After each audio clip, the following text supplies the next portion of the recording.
ওম শান্তি ২৬ আগষ্ট ২০২০ সাকাৰ মুৰলী বাবাজী কৈছে মৰমৰ সন্তানসকল পিতা আহিছে তোমালোকক কিং অফ ফ্লাৱাৰ অৰ্থাৎ ফুলৰ ৰজা কৰি তুলিবলৈ সেইবাবে বিকাৰৰ কোনো দুগন্ধ থকা উচিত নহয় আজি প্ৰশ্ন বিকাৰৰ অংশ সমাপ্ত কৰিবৰ কাৰণে কোনটো পুৰুষাৰ্থ কৰিব লাগে উত্তৰ নিৰন্তৰ অন্তৰ্মুখী হৈ থকা পুৰুষাৰ্থ কৰা অন্তৰ্মুখী অৰ্থাৎ সেকেন্ডৰ শৰীৰ পৰা ডিটেচ অৰ্থাৎ উপৰাম এইখন জগতৰ চেতনা একেবাৰে পাহৰি যোৱা এক সেকেন্ডৰ ওপৰলৈ যোৱা আৰু অহা এইটো অভ্যাসেৰে বিকাৰৰ অংশ সমাপ্ত হৈ যাব কৰ্ম কৰি থাকোঁতে মাজে মাজে অন্তৰ্মুখী হৈ যোৱা এনেকুৱা লাগক যেন একেবাৰে নিঃশব্দ কোনো লৰচৰ নাই এই সৃষ্টিখনটো যেন নাই ওম শান্তি ইয়াত প্ৰত্যেককে বহোৱা হয় যে অশৰীৰী হৈ পিতাৰ স্মৃতিত বহাম আৰু লগতে এই যি সৃষ্টি চক্ৰ আছে তাকো স্মৰণ কৰা মনুষ্যই 84 চক্ৰক বুজি নাপায় নুবুজিবই যিসকলে 84 চক্ৰ পৰিক্ৰমা লগায় তেওঁলোকেহে বুজিবলৈ আহিব তোমালোকে এয়া স্মৰণ কৰিব লাগে ইয়াক স্বদৰ্শন চক্ৰ বুলি কোৱা হয় যাৰ দ্বাৰা আখৰি খেয়াল সমাপ্ত হৈ যাব এনেকুৱা নহয় যে কোনো অখুৰ বহি আছে যাৰ ডিঙি কটা হ'ব মনুষ্যই স্বদৰ্শন চক্ৰ বুজি নাপায় এই জ্ঞান তোমালোক সন্তানসকলে ইয়াত পোৱা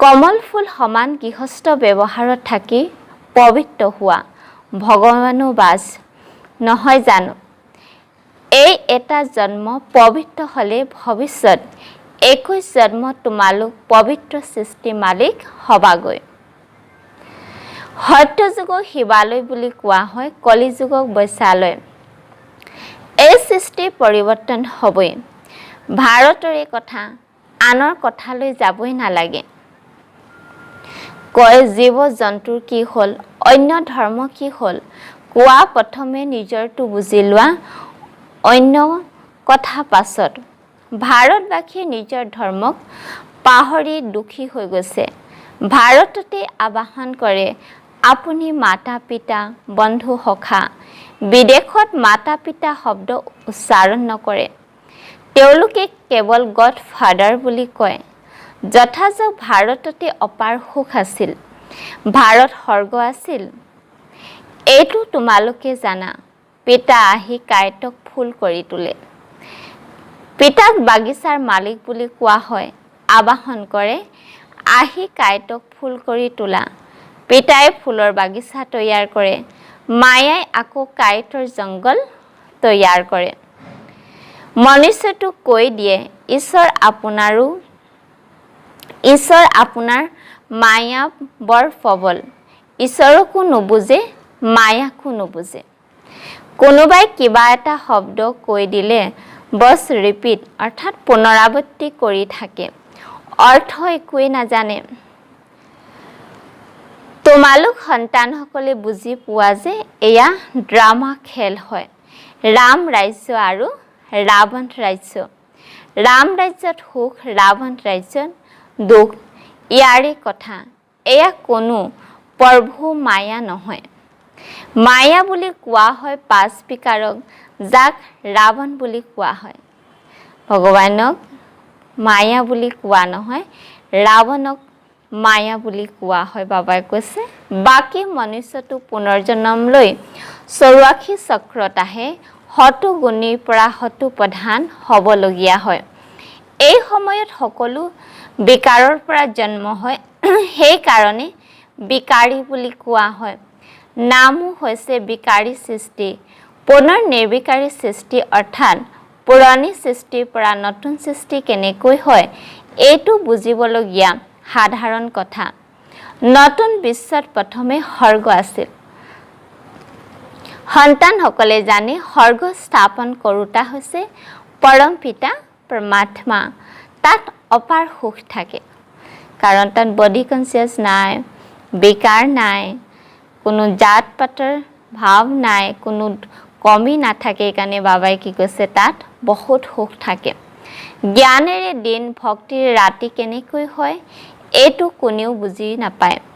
কব ব্ৰহ্মা তথা ব্ৰহ্মামুখ বংশাৱলী ব্ৰাহ্মণসকলৰ দিন, তাৰ পাছত সেই ব্ৰাহ্মণসকলৰে ৰাতি। দিন আৰু ৰাতি ইয়াতে হয়, এয়া কোনেও বুজি নাপায়। প্ৰজাপিতা ব্ৰহ্মা ৰাতি, তেন্তে নিশ্চয় তেওঁ ব্ৰহ্মামুখ বংশাৱলী ব্ৰাহ্মণসকলৰ ৰাতি হ'ব। আধা কল্প দিন, আধা কল্প ৰাতি। সত্য আৰু ত্ৰেতা যুগ দিন, দ্বাপৰ আৰু কলি যুগক ৰাতি বুলি কোৱা হয়, বেহদৰ ৰাতি। এতিয়া পিতা আহিছে নিৰ্বিকাৰী সৃষ্টি ৰচিবলৈ। পিতাই কয় সন্তানসকল কাম মহাশত্ৰু হয়, তাৰ ওপৰত বিজয়ী হ'ব লাগে, সম্পূৰ্ণ নিৰ্বিকাৰী পাত্ৰ হ'ব লাগে। অপবিত্ৰ হোৱাৰ বাবে তোমালোকে বহুত পাপ কৰিলা। এইখন হৈছে পাপ আত্মাৰ জগত। পাপ নিশ্চয় হৰি সৈতে কৰিব, তেতিয়া পাপ আত্মা হ'ব। দেৱতাসকলৰ পবিত্ৰ সৃষ্টি পাপ নহয়। ইয়াত তোমালোকে শ্ৰীমতেৰে শ্ৰেষ্ঠ হৈ আছা। শ্ৰী শ্ৰী 108ৰ মালা আছে, ওপৰত ফুল আছে, সেয়া হৈছে শিৱ। তেওঁ হৈছে নিৰাকাৰী ফুল। আকৌ সাকাৰত পুৰুষ মহিলা তেওঁলোকৰ মালা তৈয়াৰ কৰা আছে। শিৱ বাবাৰ দ্বাৰা এওঁলোক পূজন স্মৰণীয় যোগ্য হয়। তোমালোক সন্তানসকলে জানা, বাবাই আমাক বিজয়ৰ মালা মণি কৰি তোলে। আমি স্মৃতি বলেৰে বিশ্বত বিজয় প্ৰাপ্ত কৰি আছো। স্মৃতিৰে বিকৰ্ম বিনাশ হ'ব। পুনৰ তোমালোক শত্ৰু প্ৰধান হবাগৈ। তেওঁলোকেতো নুবুজাকৈ কৈ দিয়ে প্ৰভু আপোনাৰ মায়া প্ৰবল হয়। কাৰোবাৰ ওচৰত ধন থাকিলে ক'ব তেওঁৰ ওচৰত বহুত মায়া আছে। বাস্তৱত মায়া 5 বিকাৰক বুলি কোৱা হয়, যাক ৰাৱণ বুলি কোৱা হয়। তেওঁলোকে আকৌ 10টা হীৰৰ ৰাৱণৰ চিত্ৰ তৈয়াৰ কৰি দিলে। এতিয়া চিত্ৰ আছে, তেতিয়া বুজা হয়। যেনেকৈ অংগদৰ কাৰণেও দেখুৱায়। তেওঁক ৰাৱণে লৰাইছিল, কিন্তু লৰাব নোৱাৰিলে। দৃষ্টান্ত ৰচি দিলে, বাকী কোনো বস্তু নাই। পিতাই কয় মায়া তোমালোকক যিমানে অস্থিৰ কৰিবলৈ চেষ্টা কৰক, তোমালোকে স্থিৰ হৈ থাকা। ৰাৱণ, হনুমান, অংগদ আদি এই সকলোবোৰ দৃষ্টান্ত ৰচি দিলে। তাৰ অৰ্থ তোমালোক সন্তানসকলে জানা। ভোমোৰাৰো দৃষ্টান্ত আছে। ভোমোৰা আৰু ব্ৰাহ্মণী ৰাখিও মিলে। তোমালোকে বিশ্বাৰ পোষক জ্ঞান যুগৰ ভূ ভূ কৰি পতিতৰ পৰা পাৱন কৰি তোলা।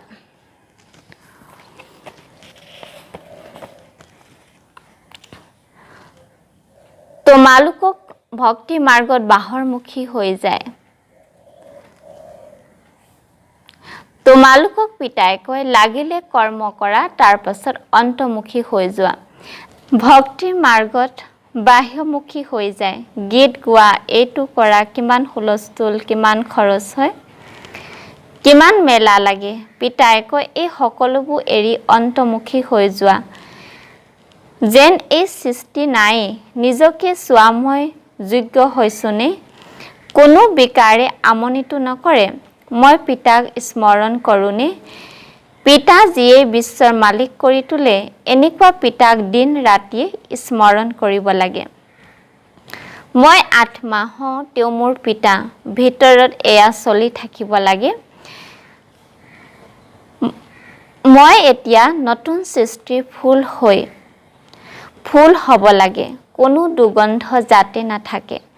বেয়া খিয়াল আঁতৰি যাব লাগে। মায়া ধুমুহা বগৰাবলৈ বহুত আহিব। কৰ্ম ইন্দ্ৰিয় দ্বাৰা কোনো বিকৰ্ম কৰিব নালাগে। এনেকৈ নিজক পৰিপক্ক কৰিব লাগে, নিজক শুধৰাব লাগে। কোনো দেহধাৰীক মই স্মৰণ কৰিব নালাগে। পিতাই কয় নিজক আত্মা বুলি বুজি মোক স্মৰণ কৰা।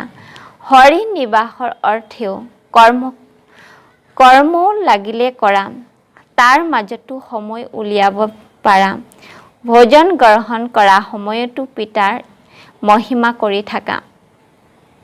পিতাক স্মৰণ কৰি খালে ভোজনো পবিত্ৰ হৈ যায়। যেতিয়া পিতাক নিৰন্তৰ স্মৰণ কৰিবা তেতিয়া স্মৃতি দ্বাৰা বহুত জন্ম পাপ খণ্ডন হ'ব আৰু তোমালোক শতপ্ৰধান হ'বা। চাব লাগে কিমান সঁচা সোণ হৈছোঁ। আজি কিমান ঘণ্টাত স্মৃতিত থাকিলোঁ। কালি 3 ঘণ্টাত স্মৃতি আছিলোঁ, আজি 2 ঘণ্টাত থাকিলোঁ। এয়াতো আজি লোকচান হৈ গ'ল। উঠা আৰু নমা হৈ থাকিব। যাত্ৰালৈ গ'লেও ক'ৰবাত ওখ, ক'ৰবাত চাপ স্থান থাকে। তোমালোকৰ অৱস্থা তল ওপৰ হৈ থাকিব। নিজৰ ক্ষতিয়ান চাব লাগে। মুখ্য হ'ল স্মৃতিৰ যাত্ৰা। ভগৱানো বাস হয়। তেন্তে নিশ্চয় সন্তানসকলকহে পঢ়াব। গোটেই জগতক কেনেকৈ পঢ়াব? এতিয়া ভগৱান কাক কোৱা হ'ব? কৃষ্ণটো হৰিধাৰী হয়। ভগৱানটো নিৰাকাৰ পৰম পিতা পৰমাত্মা কোৱা হয়। নিজেই কয় মই সাধাৰণ শৰীৰত প্ৰৱেশ কৰোঁ। ব্ৰহ্মাৰো বৃদ্ধ শৰীৰ গায়ন কৰা হৈছে। বগা দাড়ি মুছ বৃদ্ধ লোকৰহে থাকে নহয় জানো? লাগেও নিশ্চয় অনুভৱী ৰথ। সৰু ৰথত প্ৰৱেশ কৰিব জানো? নিজেই কয় মোক কোনেও নাজানে। তেওঁ হ'ল সুপ্ৰিম গড ফাদাৰ অথবা সুপ্ৰিম চ'ল। তোমালোকো 100% পবিত্ৰ আছিলা, এতিয়া শতাংশ অপবিত্ৰ হৈছা। সত্যযুগত 100% পবিত্ৰতা আছিল। তেতিয়া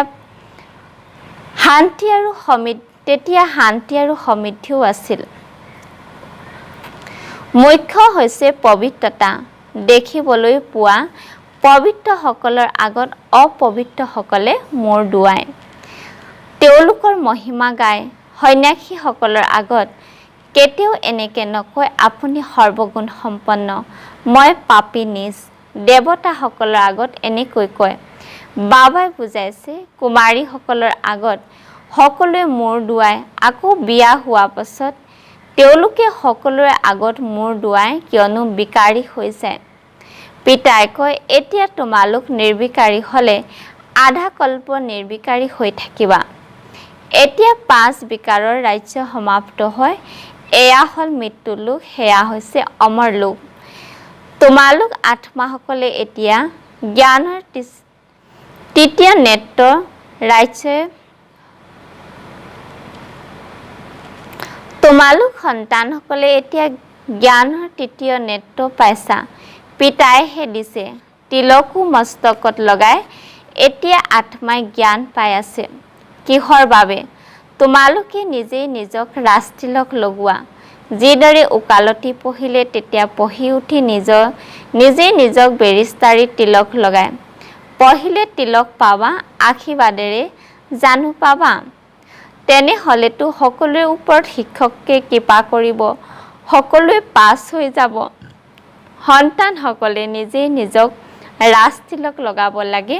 পিতাক স্মৰণ কৰি বিকৰ্ম বিনাশ হ'ব লাগে আৰু চক্ৰক স্মৰণ কৰিলে চক্ৰৱৰ্তী মহাৰজা হৈ যাবা।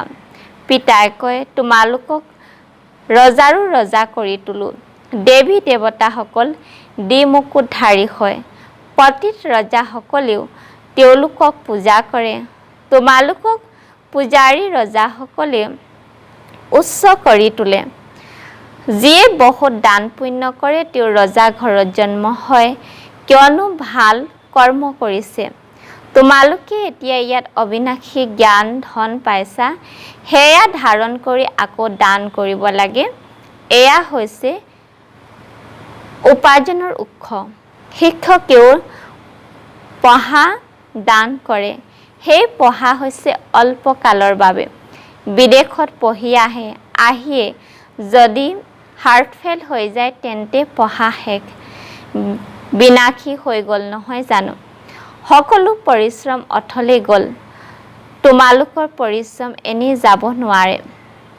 তোমালোকে যিমান ভালকৈ পঢ়িবা সিমানে 21 জন্ম তোমালোকৰ পঢ়া স্থায়ী হৈ থাকিব। তাত অকাল মৃত্যু নহয় এই পঢ়া লগত লৈ যাম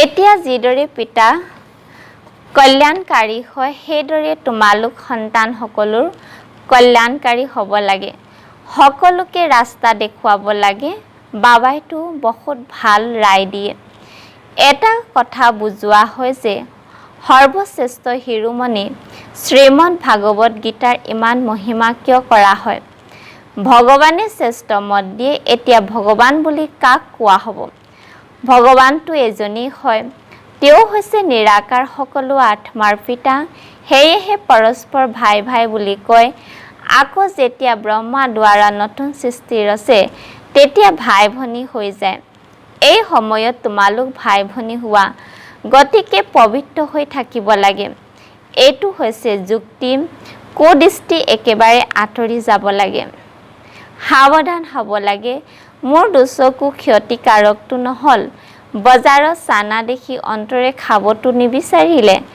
এনেকৈ বহুতৰে অন্তৰে বিচাৰে তেতিয়া খায়ো দিয়ে ব্ৰাহ্মণী আছে কোনোবা ভাইৰ লগত যায় যদি কয় চানা খাব নেকি এবাৰ খালে জানো পাপ লাগিব যিসকল অপৰিণত হয় তেওঁলোকে তৎক্ষণাৎ খাই দিয়ে ইয়াৰ ওপৰত শাস্ত্ৰতো অৰ্জুনৰ দৃষ্টান্ত আছে এই কাহিনীবোৰ বহি ৰচনা কৰিছে বাকি সকলোবোৰ এই সময়ৰে কথা